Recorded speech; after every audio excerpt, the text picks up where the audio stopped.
How's it going, friends? Today, a very important tournament in the world of chess commenced. It's called the FIDE Candidates Tournament. The FIDE Candidates Tournament is the qualifying tournament to where the winner of it advances to the world title match, and whoever wins the world chess champion is the world champion. Either the candidate who makes it gets their sort of crown, or the defending champion defends it. Now, what I want to do is kind of give you a little bit of context, maybe especially to those of you who don't necessarily know sort of like the history of chess, because we're in a little bit of a interesting spot as it pertains to that. As I go to my full screen, this is just the graphic and everything like that. This is the FIDE Candidates Tournament, March 28th to April 16.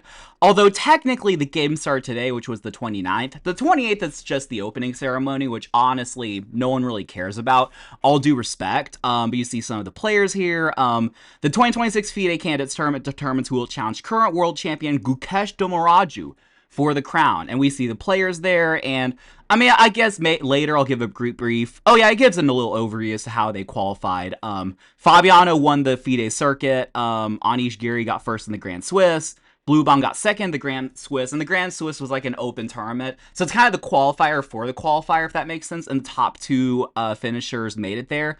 And speaking of which, the World Cup, also kind of a qualifier to the qualifier. 3 players came out of the World Cup, that being Sindarov, Wei and Esipenko, Pragnananda, and of course Hikaru.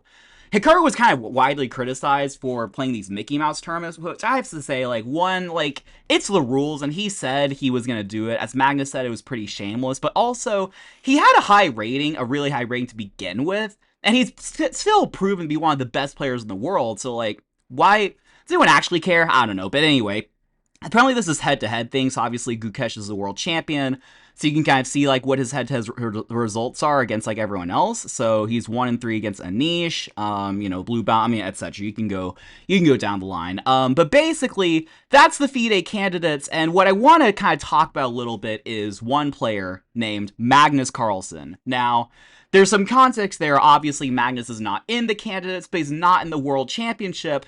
And the reason I want to give this context, let me go ahead and scroll just a little bit.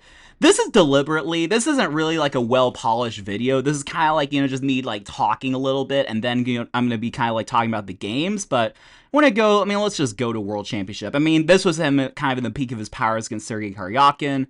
This is one where he actually lost the first decisive game and looked like his world title sort of chances, his title defense chances were down the drains, but he won a game and moved later. Obviously, that's another subject. Defending against Fabiano Caruana, who's one of the favorites this time around. Let's see. So 2021 was the last world title match that Magnus played against Jan Nepomniachtchi. It started with, looks like 5 draws. I don't know how much y'all can see. Sorry, my face is covering some of it. But it started with 5 draws, and then Game 6 was that crazy game where it was 136 moves. It was like a queen versus rook endgame with some pawns, I think, of course. But basically from there, Nepo sort of crumbled. So you might be wondering, 2023, where's Magnus? Well, there's the whole thing where Magnus didn't want to defend his world championship title. He's given many reasons, but I think one of them being that he's won so many world championships, and he doesn't really want to, he just wants to enjoy life, I think is kind of my understanding. He doesn't want to, go through, the whole 6-month training camp and everything like that. He's won, 5 or 6 world championships. He doesn't really have anything to prove, which, honestly, I don't blame him. So Magnus is not going to be in the world cycle, the world championship cycle for a while. So the top 2 finishers of, I believe, the 2022 candidates, this was Nepomniachtchi versus Ding Liren. This is obviously Nepomniachtchi's second consecutive world championship appearance, which he also lost. I guess this was in a tiebreak. Yeah, it was a tiebreak because it was 7-7 in regulation. The tiebreaks, it was 1.5, 2.5. But then, Ding Liren kind of disappeared. He played the title match against Gukesh, and we don't really know what's up with Ding Liren, but also, we don't really know what's up with Gukesh. Because Gukesh, you would think a world champion who's 18 years old is at least top 5, maybe top 10. Gukesh is sitting here at world number 15, and I think he was lower earlier this year. I think he was in the 20s. And I was trying to think if there's any other sport where the defending champion who's this young, it's not like this is some like older washed up champion who somehow retained the title. This is a younger world champion who's just world number 15. Like, I don't know if that's been the case in any other sports. Because I feel like any other sport where the world champion is like 18 years old, like he's a rocket ship. And I mean, there's still obviously room for him to, like, oh, sorry, he's 19, but there's room for him to, of course, to get better and get back to that super elite status. But it has not been great. I mean, look at this delta. The delta is the sort of like the rating gain in the last like 12 months. I think he has the lowest in the top, like, if I filter this, yeah, this is the lowest in the top, like, I think the 2700s, I think, is what this list is. It's pretty low. He's lost 55 points in the last 12 months, so obviously it's not been great. So I guess all of this is kind of going to preface my point to where this is a little bit of a hot take, but I think this is probably the last good FIDE candidates tournament we have, quite simply because, like, chess is kind of diversifying. Like, the world championship title, the classical world championship titles we know it does not carry the same weight as it did like 5, 10, 15 years ago. One, obviously, is that Magnus is not competing, so you don't really, if you don't win the championship by dethroning Magnus, then what good is that really, right? I mean, it's good, don't get me wrong, but it doesn't carry the same weight as it would have used to. Like if Sergei Karyakin or Fabiano Caruana had won the world championship by defeating Magnus Carlsen, that would have been a huge deal. Whereas we got this situation where the top two players, it turns out, from that candidates, turns out we don't really know what's going on there. But also, kind of with this revolution of, like, rapid blitz and now, like, freestyle chess, that's going to kind of, like, sort of dampen the sort of classical world championship to an extent. Because nowadays, like, suddenly we're talking about, like, Magnus Carlsen as, like, a 20-time world champion. I mean, that includes, like, rapid blitz, freestyle, like, the intergalactical hyperbole. Like, what are we gonna count, right? I mean, chess.com is their global championship, so it kind of saddens me to say, and maybe the candidates is gonna be a staple for years to come, but I just think that classical is clearly on a decline. The top two classical players, that being definitely not Vladimir Sefedoseev. This is by the delta. Magnus and Hikaru, like, barely play classical these days. I mean, Magnus is only really doing, like, Norway chess, and Hikaru, I think he also said he might do, I don't know, like, they do not, they're basically retired from classical for all we care, right? So, I think it's just gonna carry sort of less weight, and the FIDE candidates, it used to be like sort of like the magnum opum of, like, the world of chess, and the winner of that goes to the world champion, which really is the magnum opum of chess, and it's still a really prestigious term. I mean, the classical world championship is still a big deal, don't get me wrong, there's a lot of legacy there, but I'm just not sure it has the same bite as it used to. I'm not exactly sure. Anyway, enough of this. Let's look at the games. It is always very interesting, of course, for the players. This is kind of a once-in-a-lifetime, for a lot of them, sort of situation. Well, I mean, Fabi's played in 6, Hikaru's played in, like, 4, I think. Some of them are first-timers. I think, like, this is Giri's, like, 3rd or something like that. So, let's take a look at this game, and obviously it's, like, very important to have a lot of attention and everything like that. So, I don't want to, like, I'm not meaning to, like, start this video sort of, like, demeaning the Classical World Championship and things like that, but I did want to sort of, like, kind of talk about that.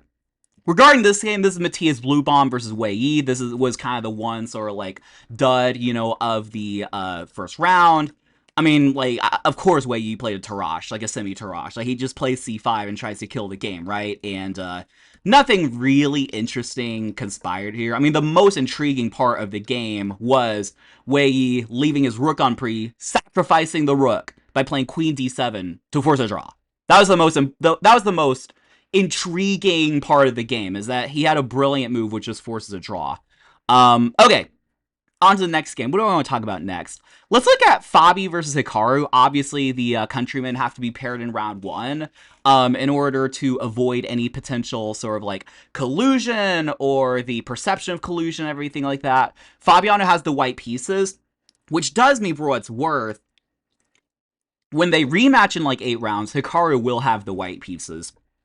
I was saying a lot of people were surprised that Fabiano played knight f3. I mean, I think that's pretty surprising too. I always thought Fabi was, like, more of an e4 player, like, more classical, but of course, Fabi's like 2800, he can play whatever he wants, right? And also probably for the candidates, like this is where the real preparation's coming out. Like I know I was just kind of bad mouthing like the whole cycle and everything like that, but this is like the tournament, you know, of like for some players their lives, for other players like the tournament of like the, you know, last couple of years. Like this is, you know, this is where all these sort of like, you know, this is where all you throw the kitchen sink and everything like that. So knight f3, Hikaru plays this aggressive variation with d4, trying to sort of like, you know, just like solidify the pawn to center and everything like that. And, you know, nothing really too interesting. I mean, a lot of people were heralding sort of like Fabi's opening prep, I believe with like an early e3 and knight takes d4. I'm not exactly sure. I'm not good enough to sort of like diagnose that. I mean, it's cool. He played b4. Whoa, he didn't recapture the knight immediately. No, I'm not trying to be disrespectful or anything. It's just that this is a little bit above my comprehension. I mean, Fabi's like slightly better. He's slightly better because he has like the stable d5 pawn. He has the bishop sort of like beaming down the position and everything like that. And I'm not sure what Hikaru's pieces are doing. Like this bishop's kind of stranded. You know, this bishop is not really doing much. You know, so anywho, I mean, but it's of course a playable position. Bishop takes e6, knight d5, and then all the pieces are traded, or almost all the pieces. And what I want you to understand, if you get anything instructive out of this video, this is going to be your sort of like instructive sort of moment, which is that this is an opposite color bishop position. Now, when I tell you opposite color bishop, what's your first thought? You think draw or drawish, right? Well, when there are queens and like rooks on the board, then, you know, they can be drawish if all the pieces are traded, but when there are still pieces on the board, actually the opposite is true, which is that there's a lot of attacking potential. And the reason for that is this bishop sort of controls this kind of vulnerability on f7, and Fabi can kind of like sort of, you know, he can sort of, I'm looking for a word. You know when you look for a word in your brain, you just can't come up with. He can tailor his game plan around the f7 pawn, and Hikaru cannot really do anything about it because his only other piece besides like the heavy pieces is his dark square bishop, which can't rival it. If you had a light square bishop, you could like post it on e6. If there's a knight, of course, you could like, you know, post it like on e6 or like, you know, like, I don't know, something like that. But because of the nature of the opposite color bishops, just kind of note how Fabi plays this. Like, it's very easy for him to kind of get pressure. You know, he eventually uses his h-pawn, his rook, and everything like that. And there's not a lot Hikaru can do. Now, of course, Hikaru is a great defender, and he's going to, like, sort of do that. But I want you to sort of notice that. Hikaru was really lamenting this move bishop b4. Computer's not really giving it a mistake or anything like that. And I actually, in this setting, I don't really have the ability. Oh my gosh, I'm so sorry. I just realized my cam is too big. I don't think you missed anything like super important necessarily, but there we go. So Hikaru was lamenting this move bishop b4 because it was kind of his last chance to go g6. And if h4, just go h5 and just kind of like hunker down and defend, and he shouldn't really lose from there. Because then after bishop b4, when Fabi plays h4, it's too late for Hikaru to comfortably play a move like g6 because there's like h5. Then suddenly there are ideas of like, you know, like opening the h-file, bringing the rook in, everything like that. So obviously there's some uncomfortabilities there. And then soon enough, Fabi just kind of builds the position, and you know, suddenly he's just much better. Now he has his queen and his rook. Sorry, queen and bishop, and rook too, but like, you know, queen's starting to go to h7, bishop's pressuring f7, rook in some situations can kind of swing, you know, around, and it's a really good position for Fabi, sort of practically, and just slowly but surely, I mean, Fabi just, you know, just really presses Hikaru, and that's the end of the story, you would think, right? There's this brilliancy with rook takes f7, the idea just being to go bishop d5, and for rook e6, there's queen g4. That's the key move that Fabi saw to get the rook back. And yeah, Fabi just has a really good position now. His technique was not sort of great either. Fabi plays bishop e4. Apparently, like, traveling the king this way was really good, which, I mean, for someone like Hikaru, that's just kind of baffling. He plays king e7 instead. I mean, the technique was not perfect by any means. It's clear that Hikaru's on his back foot with the queen and the bishop beaming down, but of course Hikaru's going to try to survive and everything like that.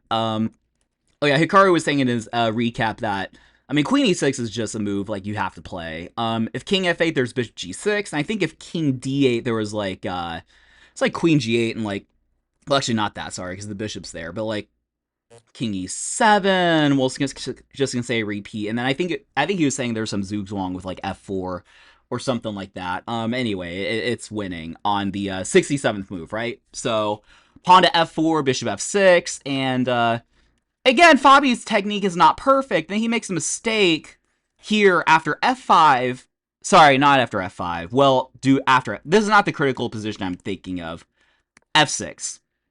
And here, Hikaru, it actually looks intuitive to just go king e7 and blockade the pawn. He actually has to do the counterintuitive thing and go king c7, running away from the pawn, and when the pawn pushes, he goes back to d7 and catches the pawn. The reason king e7 loses is because of king c6.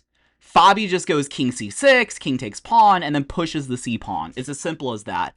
What Hikaru said in the recap is that I think he thought that after king c7 there's like bishop f5, but he can just go d3, just chuck the pawn down the board, and then after d2 he queens with check, and that would be a draw.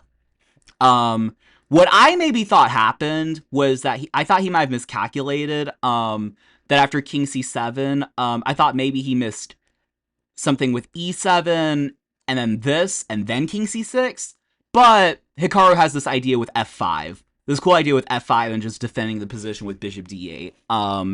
And you know, drawing the game ultimately. But this was kind of a crazy moment where, you know, the draw was kind of handed to him on a silver platter, and he just has to make the right king move, and he makes the wrong one, and just a couple moves later, he resigns. So that's how brutal the candidates is. And in a tournament like this, with these high-rated players, you know, getting these, like, key half points, wow, getting these half points are going to be key. I wanted to say getting these half points are going to be key, but then I said key before.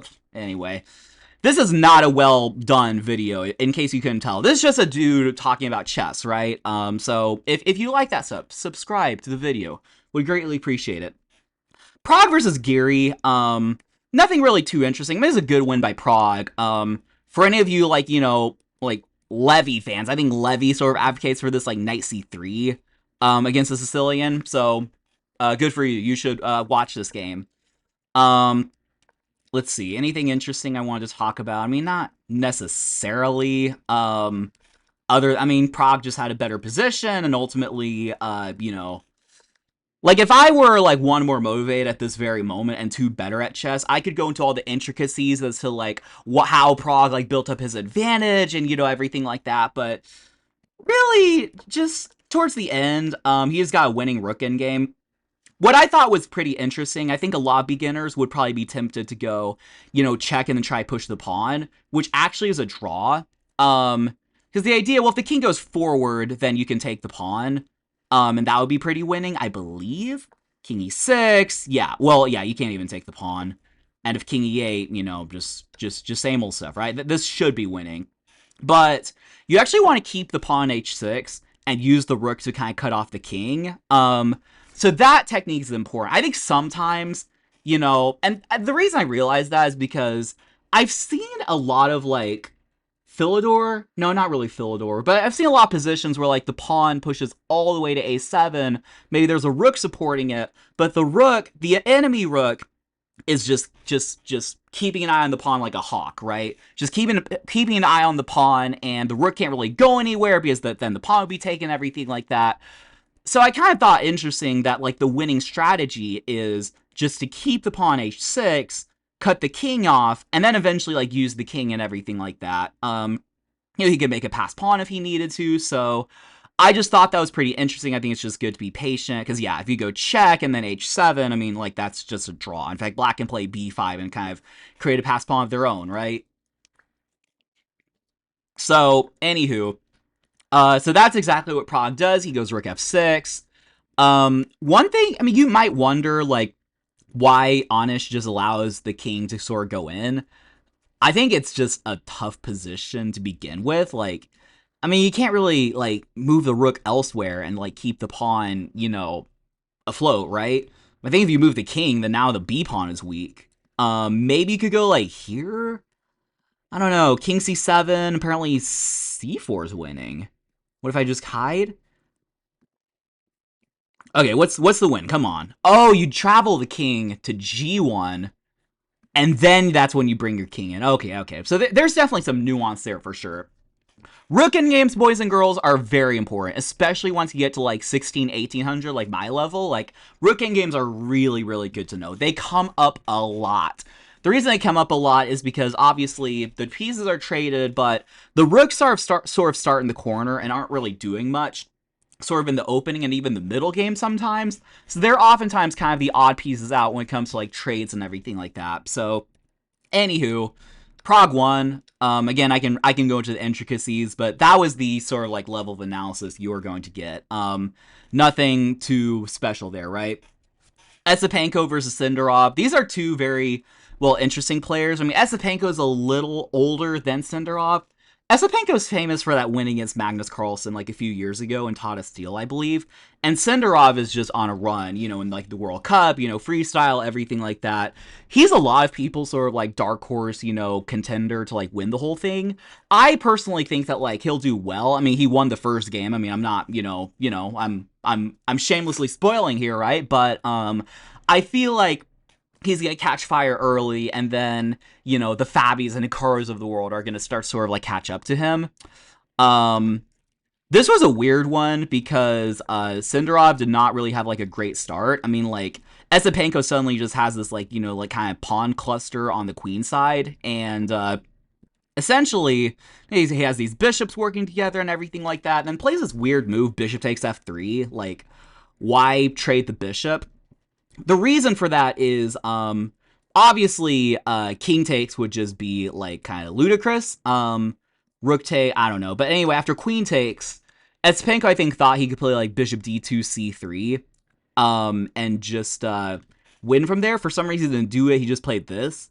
Esipenko just kind of, like, crumbled from here. You know, the last kind of big mistake being capturing with the b pawn instead of the d pawn with check, because that allows Sindarov to go bishop a4, utilize the bishop, you know, against the king.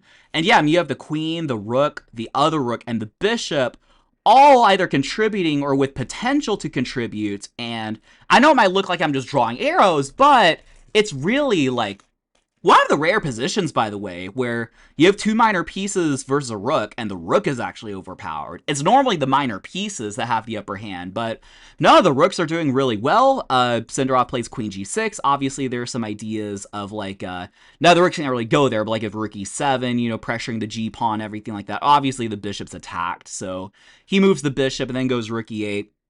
Rook takes, queen takes, and then here, I believe there was a repetition. Bishop d7, and then c3, check, and then here, this is where Sindarov caps off with the very beautiful rook sack, rook e6. And it's just game over, because obviously the threat is rook to e8 check, and if knight takes e6, there's nothing you really do about rook e8, by the way. If knight e6, you have bishop e6, king f8, queen f7, and if king h8, this would be a little harder to see, but the pattern here is queen e8, and then you don't want to let the king escape. You don't go, well, I guess you can go queen g8 if you see, like, h5 later, but generally you don't just want to let the king escape.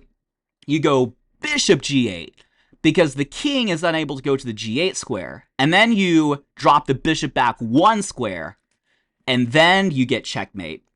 So that is the candidates round one. It was a very crazy round one, I thought. Like, I mean, like, I feel like this was, like, a crazy just round, generally. Like, you don't normally get, like, you know, candidates where there are, like, 3 rook sacrifices and, like, all these decisive results and blunders and everything like that. So I thought it was pretty interesting. So I'm not sure how often I'll do recaps. I mean, I'm a normal person. I'm not going to do, like, 14 candidates recaps like Levy and Hikaru are going to do. Hikaru, who's playing in the tournament, by the way. But I'll probably do them in spurts, like, whenever I can. Like, maybe after every, like, 3 rounds, or if there's, like, a round where something crazy happens, you know, just kind of, like, recapping that and everything like that. Round 2 has some interesting pairings. Esipenko versus Hikaru, which is notable because they're both on 0-1. So if they don't draw, then the loser is gonna be feeling really, really down about themselves. Now, I think, it's like kind of like, I don't think they're necessarily two sides to the coin. Like, if Esipenko loses, his term is over. Like, he's one of the lower A players, like, he's 0-2, like, I think it's over. If Hikaru loses, like, it's almost over, because it'd be really hard to come back from 0-2, but I still think Hikaru could kind of, like, catch fire towards the end. But that's an important game. You have Fabi versus Anish. Fabi who won, Anish who lost. But the guy who lost has white. The guy who won has black. Wei versus Pragnananda. Again, Pragnananda who won has the black pieces. Wei has white. And then you have the red hot with the white pieces, Jakovir Sindarov. I guess he gets 2 whites in a row. Wow, if he wins this game, that'd be really, really interesting. He gets 2 whites in a row against the 2 lowest seeds. That's a huge opportunity for Sindarov. Start 2-0, just put yourself in a good position. Obviously, there are 14 rounds, but given just factors like momentum and how many draws there are in the top level chess and everything like that, it is really interesting. So that's just a regular dude talking about the FIDE Candidates Tournament. I hope you enjoyed it. If you like videos like this, feel free to smash that subscribe button, and I will see you all for the next video. Peace.